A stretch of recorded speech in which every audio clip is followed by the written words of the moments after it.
Udah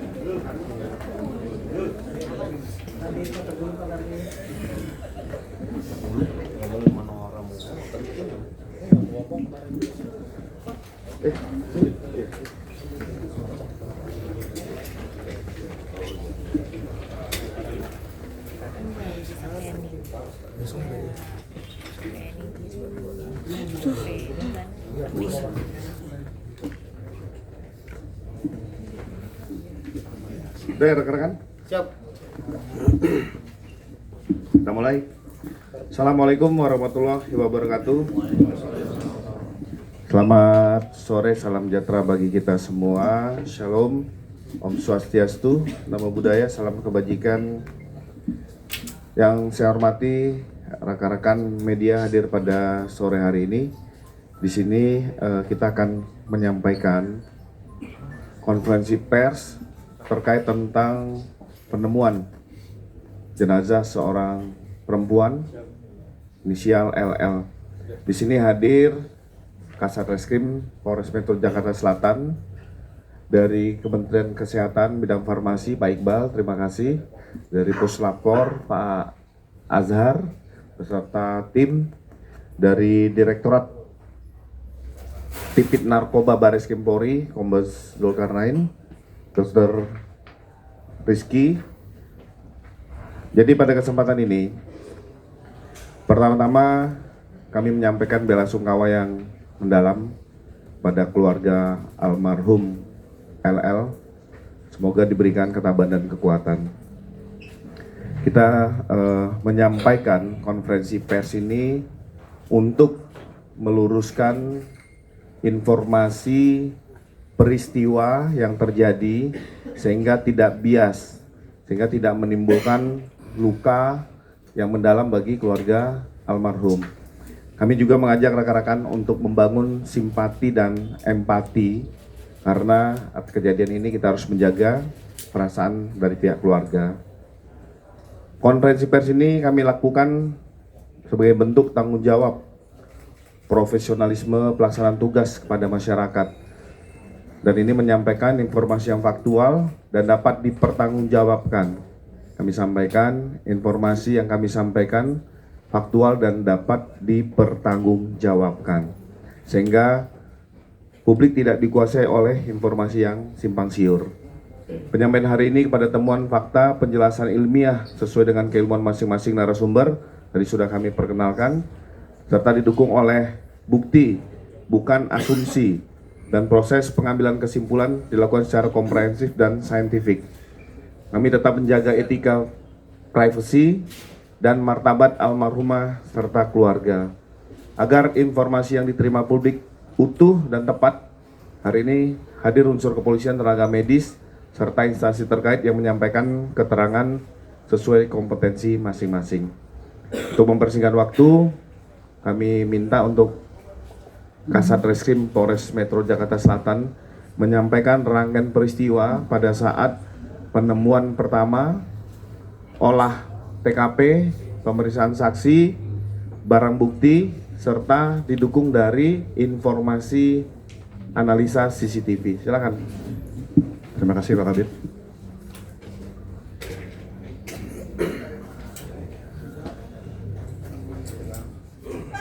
Assalamualaikum warahmatullahi wabarakatuh.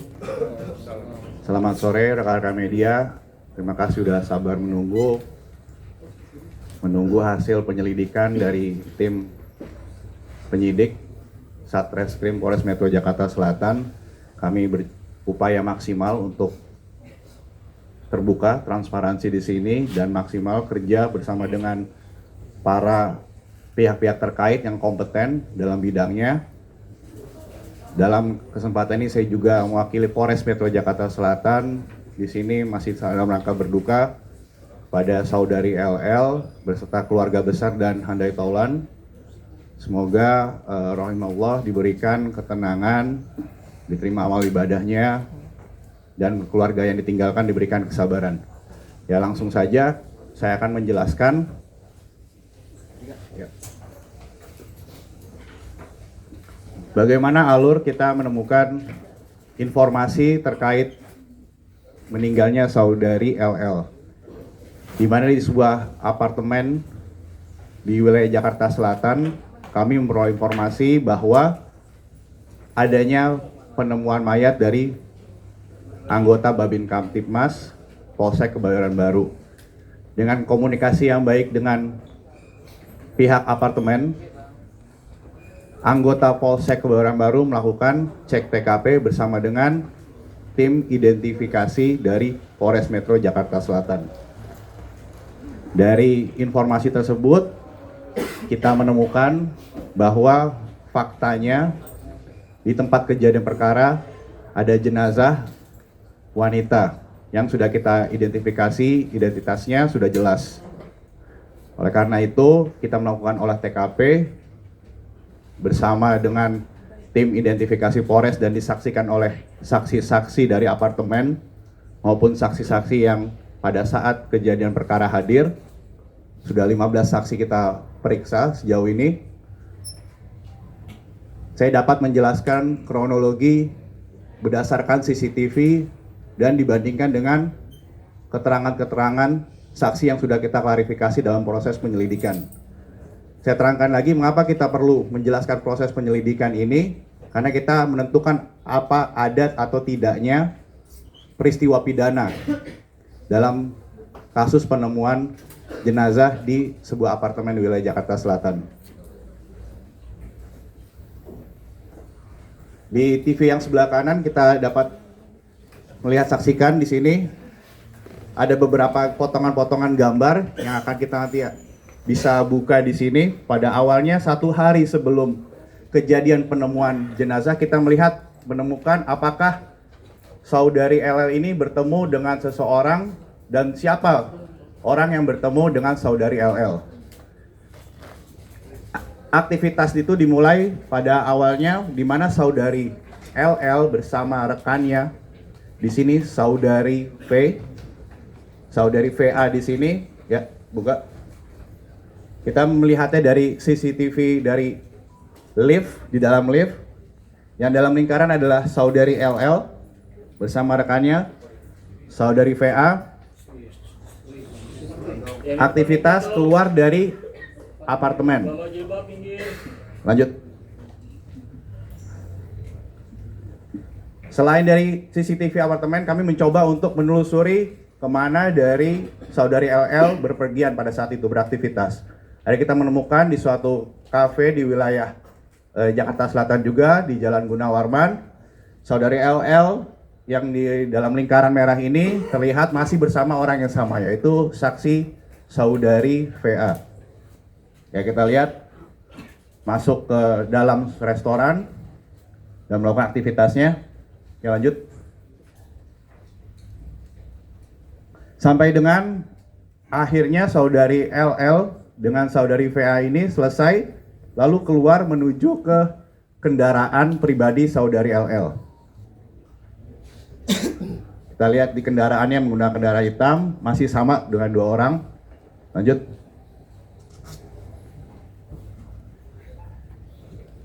Hingga saudari LL tiba kembali di unit apartemen miliknya dan masih bersama orang yang sama, saudari VA di sini menuju ke lantai tempat saudari LL tinggal. Ya, lanjut.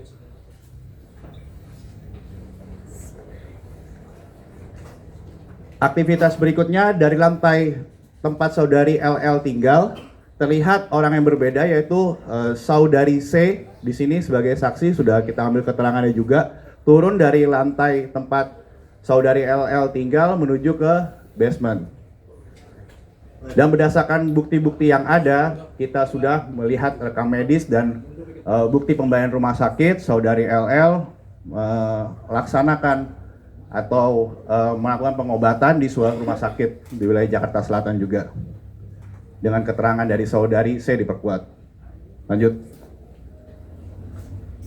Sementara saudari LL masih di rumah sakit, di sini ada aktivitas yaitu saudari A yang dimana bekerja sebagai asisten rumah tangga turun ke bawah.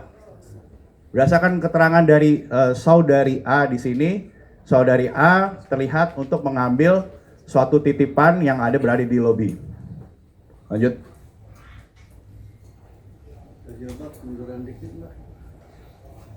Dari CCTV di lobi ini kita lihat ke atas, saudari A ini asisten rumah tangga membawa suatu bungkusan yang sudah bisa kita identifikasi pada nantinya. Ya, lanjut.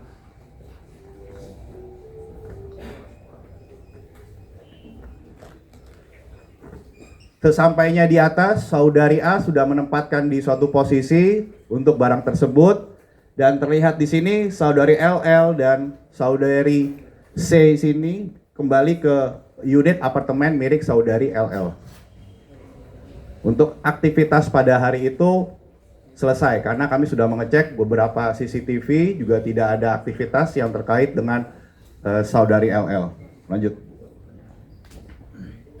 Di hari berikutnya tidak terlihat aktivitas saudari LL seperti biasa, yang dimana saudari LL berolahraga pagi, tapi pada saat itu tidak ada, hingga menimbulkan kecurigaan dari saudari A selaku asisten rumah tangga. Hingga asisten rumah tangga turun ke bawah, lihat dari CCTV lobby.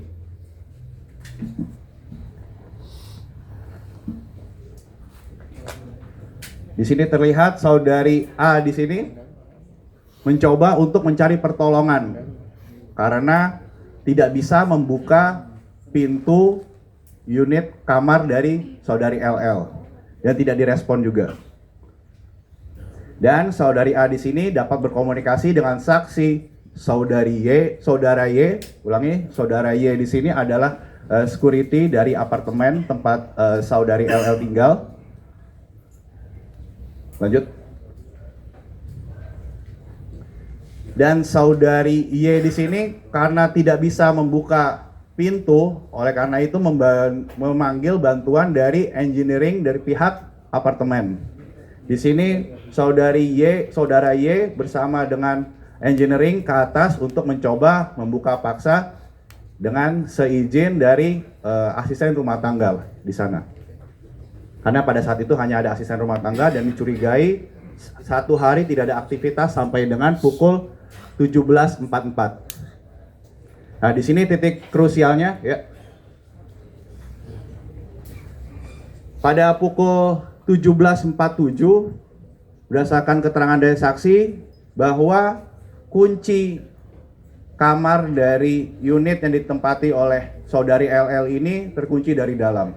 Oleh karena itu, engineering membuka kunci secara paksa sehingga ditemukan saudari LL tergeletak membujur kaku. Situ yang mengakibatkan saudari A dan di situ juga ada saudara R di situ yang merupakan supir pribadi panik sehingga menyebabkan para saksi-saksi tersebut menghubungi beberapa teman terdekat dari saudari LL. Ya, lanjut. Dari kembali ke CCTV lift, di sini terlihat rekan yang dihubungi oleh para saksi, yaitu kembali saudari VA yang tadi sehari sebelumnya berjalan dengan saudari C yang hadir juga pada saat sehari sebelumnya ke rumah sakit menuju ke lantai unit apartemen tempat saudari LL tinggal dan mendapati kondisi saudari LL di situ dalam posisi sudah di atas tempat tidur. Oleh karena itu, salah satu saksi mencoba untuk menghubungi pacar dari saudari LL dan menginfokan bahwa kondisi terakhir apa yang terjadi di unit kamar apartemen tempat saudari LL tinggal. Dari sini nanti saudari C, salah satu saksi yang merupakan asisten dari pacar saudari LL yaitu saudara RA. Saudara RA itu meminta untuk saudari C mencarikan dokter untuk memastikan kondisi dari saudari LL. Oleh karena itu di CCTV yang sama, di CCTV lift, ya lanjut.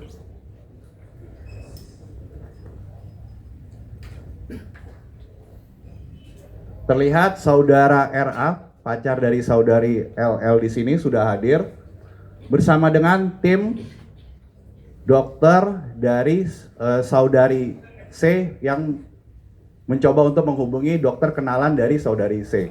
Dan alhamdulillah dokter juga sudah hadir di sini. nanti akan memberikan kesaksian, memberikan penjelasan kepada rekan-rekan media. Menuju ke unit apartemen tempat saudari LL tinggal. Ya. Nanti untuk lebih lengkapnya apa yang aktivitas yang dilakukan oleh Dr. R yang hadir di sini juga akan dijelaskan oleh lebih lanjut, karena kami sifatnya hanya memberikan penjelasan tentang kronologi. Lanjut, pada saat pengecekan itu sudah dinyatakan saudari LL sudah meninggal. Oleh karena itu saudari C lagi coba untuk menghubungi ambulans.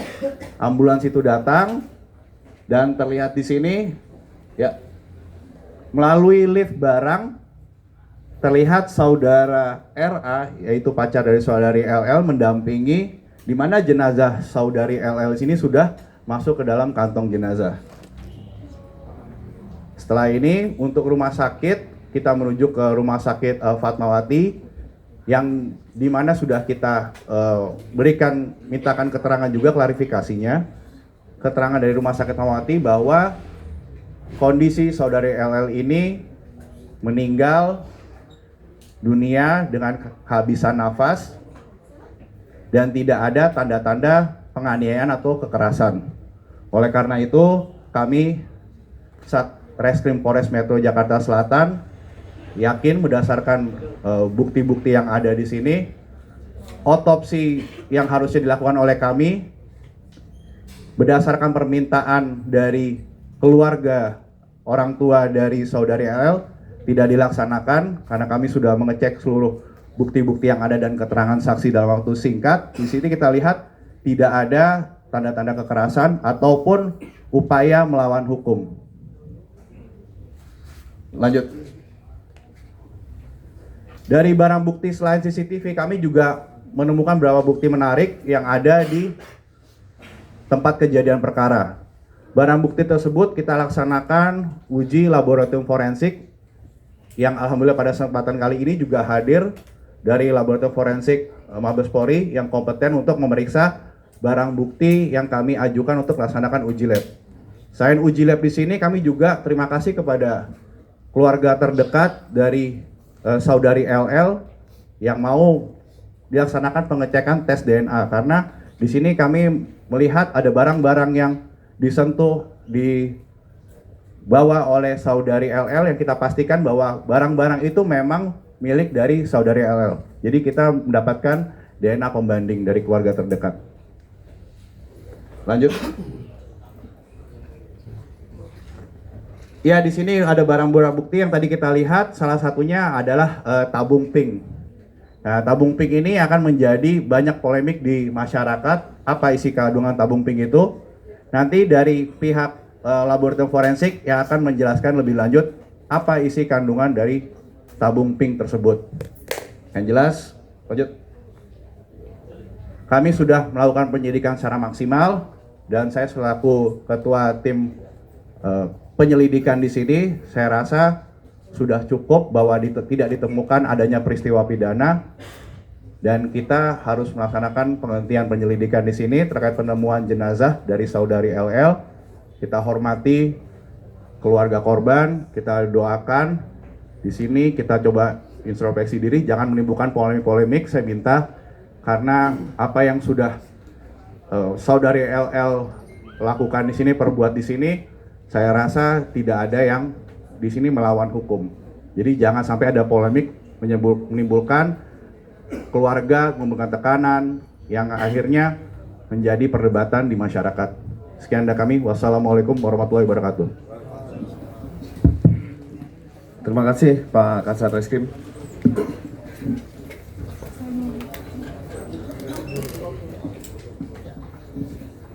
Cek.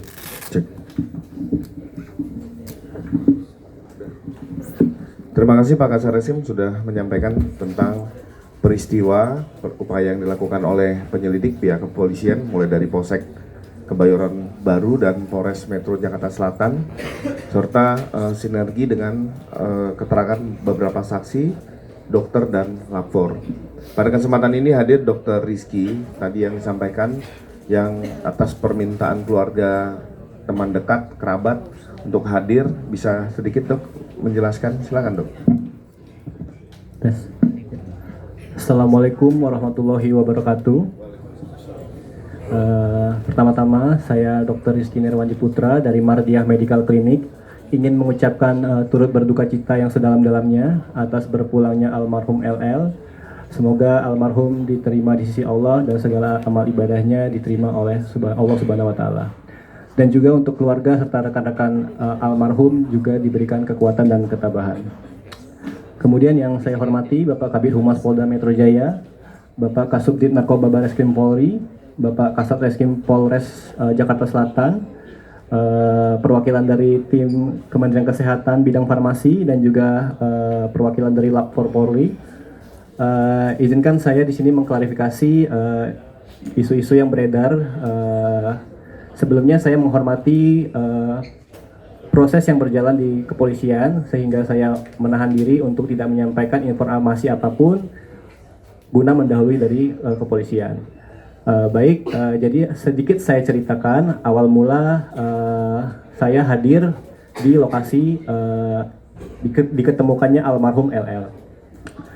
Pada tanggal 23 Januari sekitar pukul 18.50 salah satu rekan dari almarhum menghubungi saya untuk meminta saya berkunjung atau melakukan pemeriksaan medis secara home care ke lokasi salah satu apartemen di apartemen Dharma Wangsa.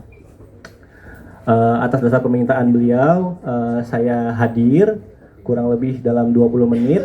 Saya telah tiba dan bertepatan juga saya tiba bersamaan dengan rekan dan pasangan almarhum dan kami naik bersama-sama seperti yang nampak di CCTV tadi.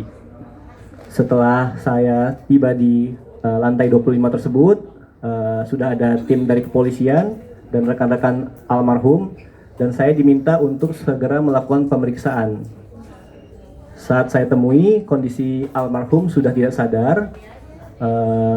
Lalu saya lakukan pemeriksaan ya untuk denyut nadinya, denyut jantung, kemudian melihat pergerakan dinding nafasnya, mencoba mengukur tensi, mengukur suhu dan pemeriksaan tanda-tanda vital lainnya.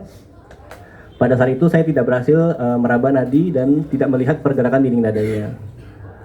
Dan telah ada tanda-tanda pasti kematian pada saat melakukan pemeriksaan sehingga pada saat itu juga setelah saya melakukan serangkaian pemeriksaan saya menyimpulkan bahwa almarhum LL telah tiada pada sekitar 19.20 menurut jam yang saya kuasai, jam tangan saya. Kemudian setelah selesai saya menyatakan almarhum telah tiada.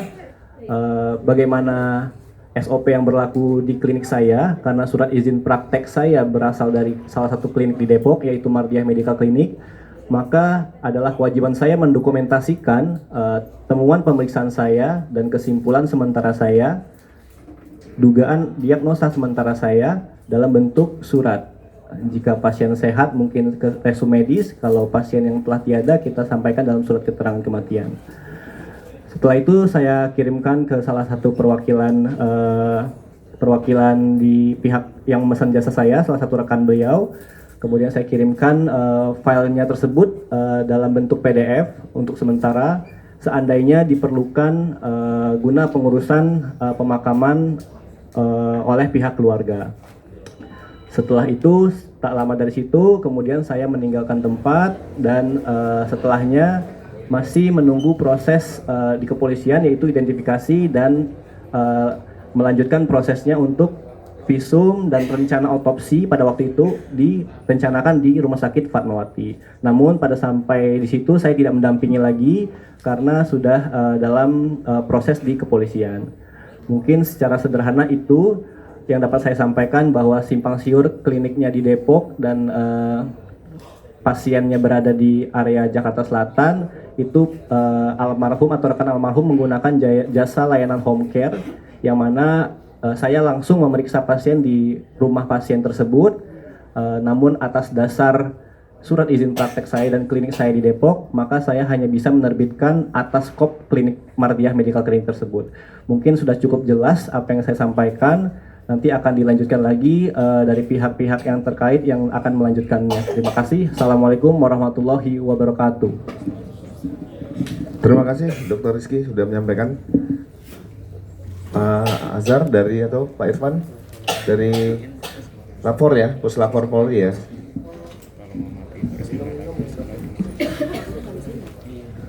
Assalamualaikum warahmatullahi wabarakatuh.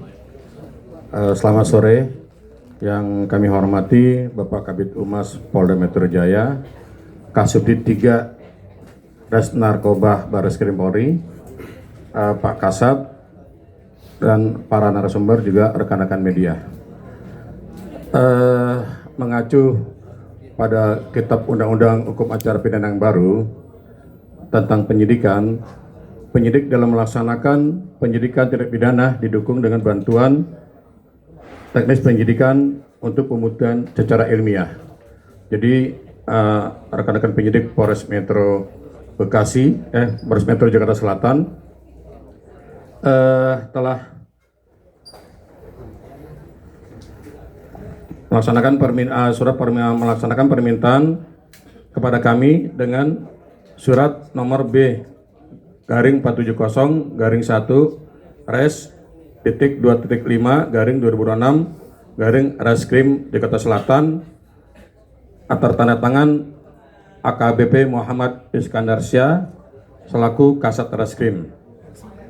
Permohonan pengambilan dan pemeriksaan DNA juga berdasarkan surat perintah dari Kapus Lafor melalui sprint garing 2000 garing 200 garing 1 garing res titik 9.5 garing 2026 tanggal 27 Januari.